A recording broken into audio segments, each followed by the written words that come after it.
Ele era apelidado como Rifle de Ouro. Durou 14 anos, de 1900 a 1914, quando foi preso pelo militar por nome de Alferes Teófilos, e só solto em 1939. Vale do Pajeú, berço dos cangaceiros Pernambuco. Lá existia uma briga de duas famílias, por questões políticas e de posses de terras. Família Carvalho e família Pereira. Por conta dessa briga, surge um cangaceiro da família Pereira, Sebastião Pereira, que quando entra com o cangaço, recebe o apelido de Senhor Pereira, esse que foi o único chefe que o Lampião teve. Virgulino Ferreira da Silva, vulgo Lampião, nasceu no dia 4 de junho de 1897, no sítio por nome de Passagem de Pedras, Pernambuco, próximo à atual Serra Talhada. Filho de José Ferreira e Maria Lopes, ele teve 8 irmãos e irmãs. Na fazenda Maniçoba, onde ele morava, perto, tinha um vizinho de terra, por nome de Zé Saturnino. E com esse amigo, Lampião começa a ter uma grande briga, uma grande intriga. Naquela época, os irmãos Ferreiras, Lampião, Antônio e Livino Ferreira, começou a roubar de Zé Saturnino ovelhas e cabras. Naquela época, claro, Zé Saturnino não gostou. Então foi até seu sogro, por nome de João Nogueira, e disse a ele que a família dos Ferreiras era de bandidos perigosos. Então João Nogueira contrata 2 militares, o tenente por nome de José Luceno Albuquerque Maranhão e o comissário militar por nome de Amaurílio Vilar para matar a família dos Ferreiras. Os pais de Lampião na época soube, pegou toda a família, saiu desse sítio e foram tudo para o sertão de Alagoas, o município de Mata Grande, para o distrito de Santa Cruz do Deserto. Ao chegar nesse distrito, por volta de 1919, um ano depois, em 20, Lampião se junta com 2 famílias, a família Fragoso e a família dos Pocinos, que na época eram grupos de saqueadores alagoanos, e começou a saquear o município de Mata Grande. Logo, logo se vê um cangaço alagoano, que na época se chamava Cangaço dos Pocinos.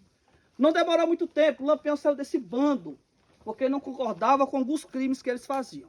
Ao sair desse bando, ele foi até o Vale do Pajeú, Pernambuco, e entrou como cangaceiro no bando do Sebastião Pereira. Vale lembrar, Lampião não entra no cangaço por conta da morte do pai. Ele entra antes, nesse novo cangaço alagoano, e depois para o bando de Sebastião Pereira. Na época, ele era considerado um cangaceiro manso. É aquele que estava em ascendência ainda. Ele só vira a fera que virou da morte do pai dele, depois da morte. Naquela época, o coronel do estado de Alagoas, por nome de Teodoredo, que morava em Maceió, mandou José Lucena ir no encalço deles. Quando chegou no sítio Engenho Velho, que fica próximo também ao distrito de Santa Cruz do Deserto, o pai de Lampião estava com sua família lá, que tinha um terreno para lá. Quando José Lucena chegou lá, não encontrou Lampião. Lampião já se encontrava no bando de Sebastião Pereira, em Pernambuco.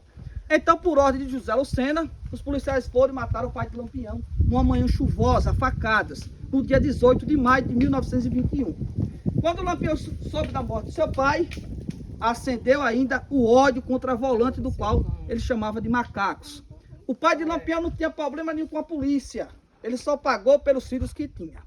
1922, Sebastião Pereira, por motivo de doença, principalmente reumatismo, resolve abandonar o cangaço e entrega seu bando com 30 cangaceiros para Lampião tomar de conta. É aí que nasce a fera. Primeiro, Lampião faz seu primeiro roubo como chefe de bando. Roubou nada mais, nada menos do que a baronesa de Água Branca, Joana Sandes de Siqueira Ferreira Torres. Ela tinha mais ou menos 92, 93 anos. E como era de costume, Lampião mandou uma carta para ela, dizendo a ela que queria 20 contos de réis emprestado dela.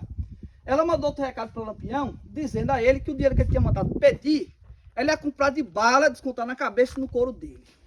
O que Lampião fez foi até a cidade de Água Branca, na entrada da cidade, encenou um funeral.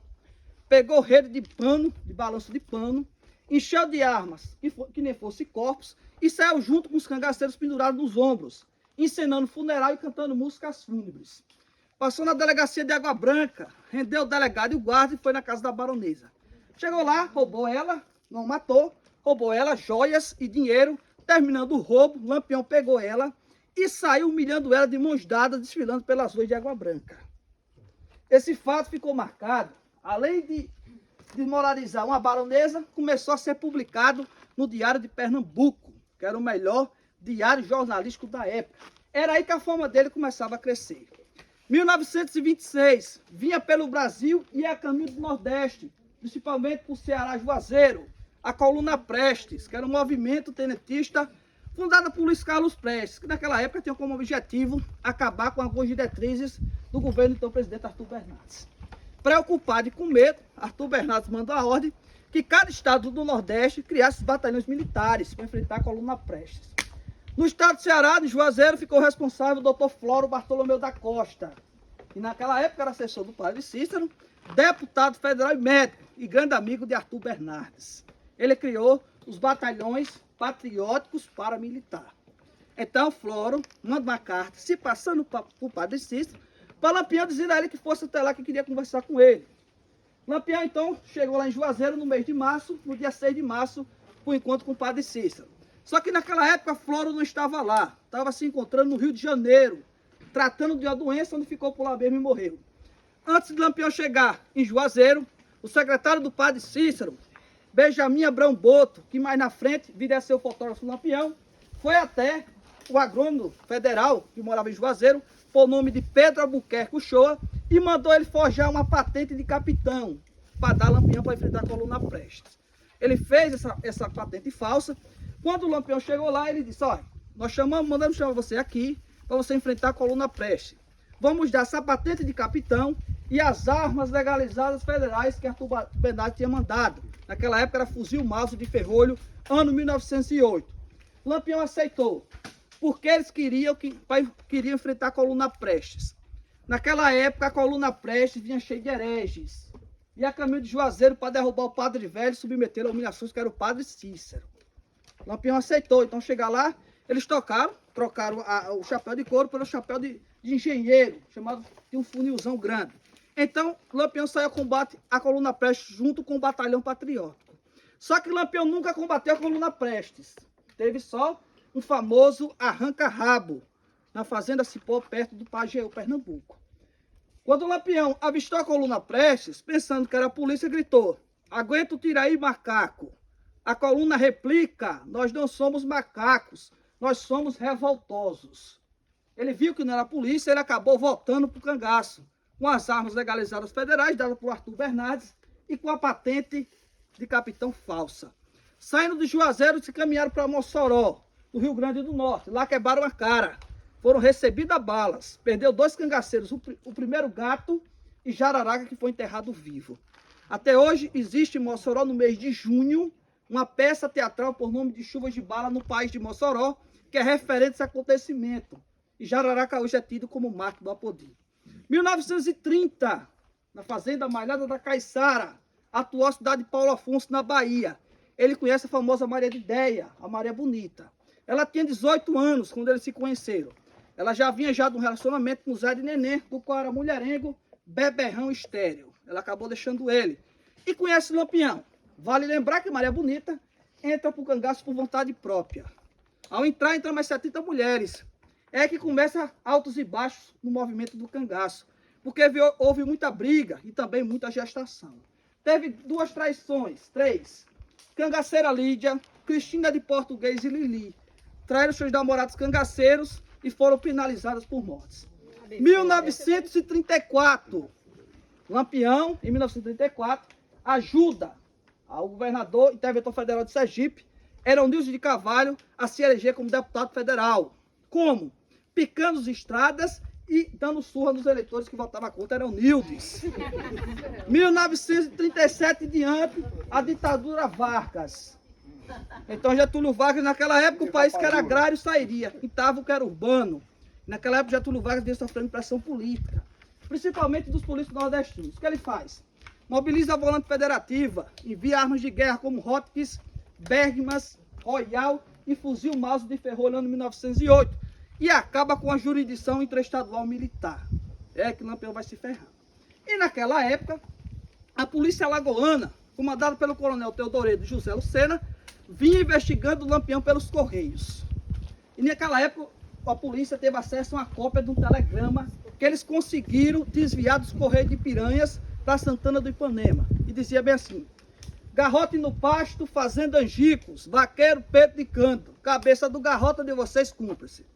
José Lucena já sabia que Lampião se encontrava aqui, só que ele não queria falar para os policiais com medo de sair essa conversa vazar. Então o sargento Aniceto, que era uma das volantes alagoanas, que se destacava em Mata Grande, estava em Piranhas na casa da noiva, chamada Iraci Brito. E por volta de 10 horas da noite, chegou um policial lá chamando ele. Sargento, vem aqui fora, que tem um rapaz aqui doidinho para falar com o senhor. Ele saiu na porta, era Joca do Capim, o Joca Bernardes, que era coiteiro de Curisco. Disse assim: sargento, eu vim aqui lhe dizer que eu estava conversando com o cangaceiro Pancada, dias atrás aqui em Piranhas, e ele me disse que Lampião tinha atravessado para Sergipe, e estava bem pertinho de Piranhas. E também Pedro de Cândido esteve aqui na feira e comprou queijo, bebida e comida em grandes quantidades. Aperte ele que essa comida é tudo para Lampião. No outro dia, por volta de 9 horas da manhã, o sargento foi até os Correios de Piranhas, onde trabalhava Valdemar Damasceno. E lá mandou um telegrama para o tenente João Bezerra, que se encontrava em Pedras de Delmiro, atual Delmiro Gouveia, Alagoas. E dizia assim: tudo certo, boi no pasto, venha logo. Quer dizer que o tenente recebe esse telegrama, quando recebe, vem de Delmiro Gouveia e para lá no Riacho Seco, que hoje é a atual cidade de Olho Jaga do Casado. Saindo do Correio, o sargento vai até a feira. Estava regurgitando de coiteiro, principalmente de Lampião. E se virou para o feirante e disse: aqui eu quero adquirir um caminhão, que eu quero matar um negro lá em cima agora. Pegou esse caminhão e subiu, foi até o Riacho Seco se encontrar com o aspirante Francisco e o tenente João Bezerra. Marcaram todo o esquema. Lá pegaram um caminhão de um rapaz por nome de Douro, que ia destinar a Mata Grande. Pediram para ele votar. Ele foi, Douro deixou eles na entrada de Piranhas e eles saíram descendo por volta de 7 a 8 horas da noite. Foram até a beira do rio, falaram com 2 canoeiros, Pedro Bengo e Joca, e adquiriram cerca de 3 canoas. E pegaram as canoas, ajojaram uma na outra. Ajojar é o nome arcaico, amarraram uma na outra e saiu as 3 todas amarradas, rio abaixo no escuro à procura de Pedro de Cândido, que morava mais embaixo do povoado Entre Montes. Lá ele tinha uma casa de comércio. Foram até a fazenda Remanso, que fica aqui um pouco abaixo. 2 policiais desceram a pé para pegar ele, Elias Alencar e Bida. Pegaram Pedro, trouxeram, começaram a torturar, atravessaram para esse outro de cá. Quando encostaram o barco, cerca de 1 quilômetro daqui na beira do rio, na casa de Dona Guilhermina, que era mãe de Pedro e Durval de Rosa.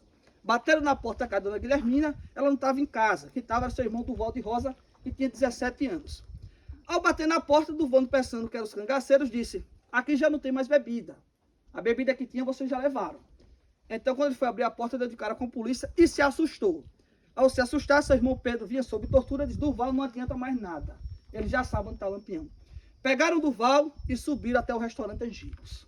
Antes de subir, tinha policiais que não sabiam quem enfrentar Lampião. Então o tenente disse assim: olha, lá em cima a gente não vai enfrentar nem Zé Sereno, nem Balão e nem criança. Nós vamos enfrentar Lampião e você sabe que o negro é uma fera. Quando falou isso, os policiais começaram a se tremer. Como era de costume, tomaram uma dose de aguardente cada um para criar coragem. Segundo o próprio Durval de Rosa disse, que o aspirante Francisco vinha tão bêbado que vinha caindo. Ele mesmo ia segurando uma berma aqui nas costas. Então subiram. O tenente ficou aqui no centro da grota. O aspirante Francisco, com sua volante, atravessou o riacho, desceu pela aqui e o sargento veio à esquerda. No outro dia, dia 28, uma manhãzinha chuvosa, aqui toda cheia de lebrina, Lampião se encontrava aqui por dar essa pedra junto com Maria Bonita. Ele fez a formosa Tordas, hoje Barracas. Aquela gruta era mais funda, mais ou menos 1,80 a 1,70. Tinha outros cangaceiros lá dormindo e aqui também. Esse riacho não era assim, esse buraco todo. Aqui tinha uma camada de areia que cobria todo esse buraco. Então tinha um cangaceiro aqui por nome Amoroso. E Lampião mandou ele pegar água mais embaixo, no poço do Tamanduá, que fica a cerca de 150 metros aqui desse local. Ele foi. Quando ele abaixou-se, o policial por nome de Abidom ficou vigiando o poço. Não conteve a cidade e atirou em Amoroso.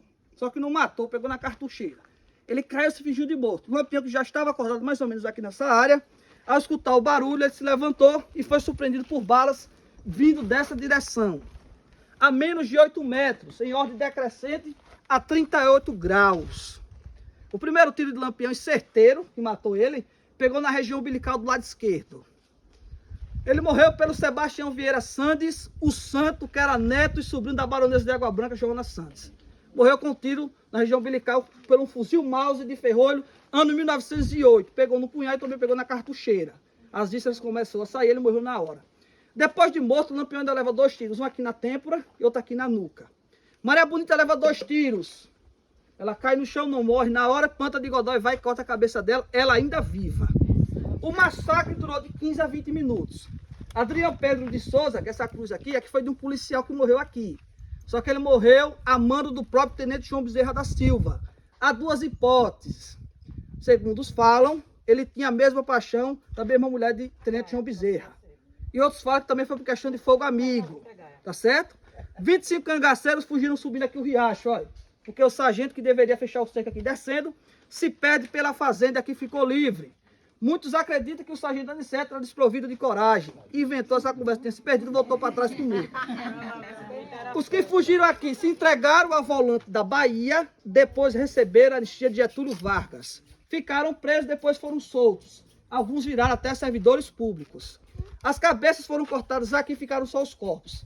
As cabeças foram levadas daqui para Piranhas e foram expostas nas escadarias do Palácio Dom Pedro II, atual prefeitura da cidade.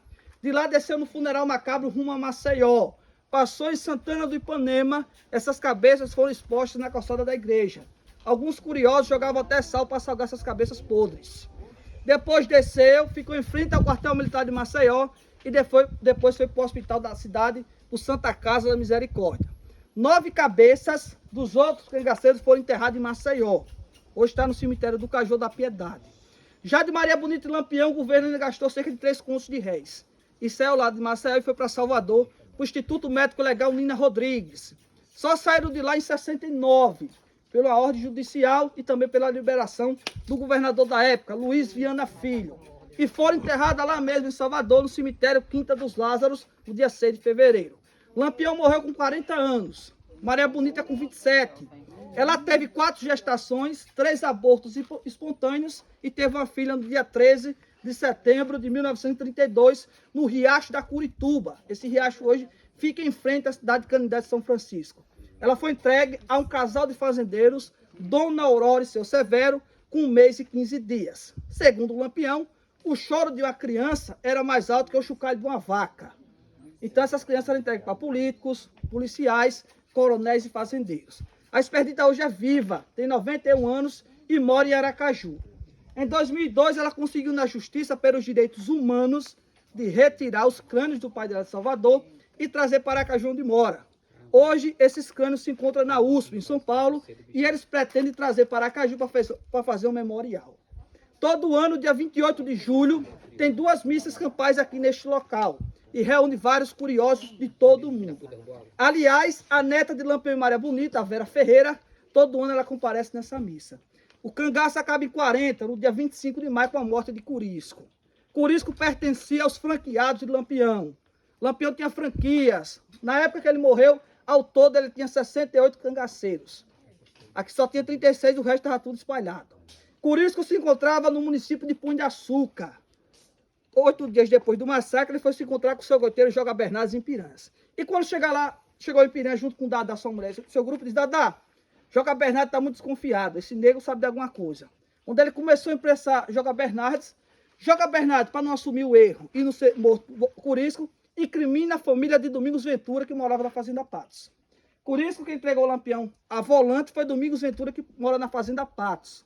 Que antes de Lampião atravessar para Sergipe, ele passou na Fazenda Patos, e você sabe muito bem que Domingos é o vaqueiro da fazenda. Curisco foi até lá, matou a família de Domingos Ventura, arrancou suas cabeças e mandou por 2 adolescentes de 11 a 14 anos. Você vai lá, diga o tenente Prestes Bezerra da Silva, que o Curisco Diabo Louro mandou dizer que faça um grande banquete de buchada com essas cabeças. Em 39, Curisco é baleado. O tenente, por nome de Zé Rufino, que na época era uma fera, tido como matador de cangaceiro, quebrou os 2 braços dele a bala. Em 40, o grupo dele resolve se entregar e Dadá começa a trocar tiros com a polícia. Zé Rufino baleia ela na perna. Então eles correm para a Fazenda Barra dos Mendes, Curisco e Dadá na Bahia, e no dia 25 de maio, Zé Rufino mata Curisco. Aí acaba o cangaço.